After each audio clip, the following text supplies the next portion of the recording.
день голосования от политических партий, их уполномоченных представителей кандидатов на выбор депутатов Государственного совета жалоб не поступало. Үзек сайлау комиссиясы рәисе тауыш беру кампаниясына нәтиже ясый. Бүген рәсми утырыш һәм ул сайлауда катнашкан сәяси партия вәкилләре белән берлектә уза.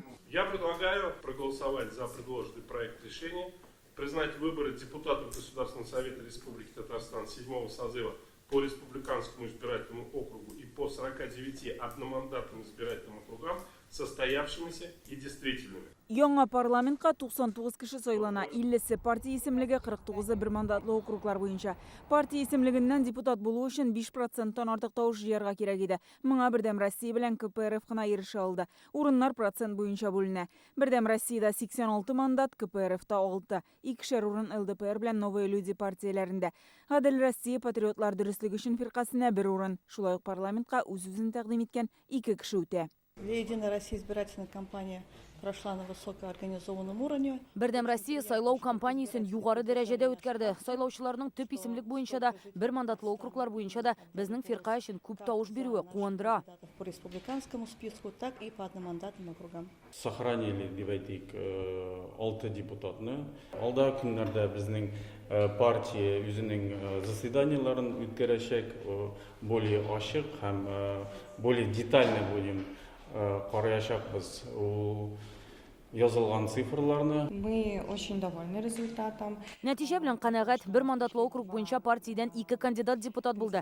Әлбәттә, партия исемлеге буенча да узасы килә. Бу юнәлештә эшне дәвам итәрбез. Результат мы оцениваем очень хороший. Сайлау нәтиҗәсен яхшы дип саныйм. Татарстанда ЛДПР тарихында беренче тапкыр 4%-ны алдык. 2 кандидат депутат булды. Киләсе сайлауда 5%-ны узарбыз дип уйлыйм. Справедливая Россия оценивает свои результаты как минимум не хуже, чем в 2019 году. Гадел Россия нәтиҗәне уңай бәяли. 2019 елдагы кебек сайлаучылар ышанычын белдерде. Бездән Дәүләт Советына 1 депутат булачак. Хотим выразить огромную благодарность избирательному штабу. Иң күп тавыш җыйган 2 партия дә сайлауга аерым нәтиҗә ясады. Бердәм Россиянең Генераль Советы утырышында Фәрит Мөхәммәтшин видео элемтә аша катнаша. Татарстанда алар 76% җыйды, ил буенча уртача күрсәткеч 64. Фәрит Мөхәммәтшин бу зур җаваплылык ди.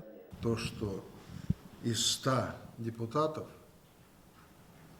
86 избраны от партии «Единая Россия», это очень большая ответственность. Люди верят, доверяют, ну и, конечно, надеются. КПРФ партиясы бүген матбугат очрашуы үткәрде. Җыйган тавышлар саны буенча алар 2нче урында 10,5%, илдә 2нче партия статусын кабат раслый алдык диләр. Татарстан показал пример на этих выборах. Татарстан бу сайлауда үрнәк күрсәтте. Моны Мәскәүдә КПРФның йомгаклау матбугат конференциясендә дә билгеләп үттеләр. Берничә көн сайлаган төбәкләр белән чагыштырып карасак, Татарстанда бер көн эчендә сайлау оешкан төстә узды. Дәүләт Советының президиум утырышы бу атнада планлаштырыла, анда беренче сессия узачак көнне билгеләячәкләр. Гөлнар Сайфетдинова, Гадел Миндубаев, Яңа Гасыр каналы.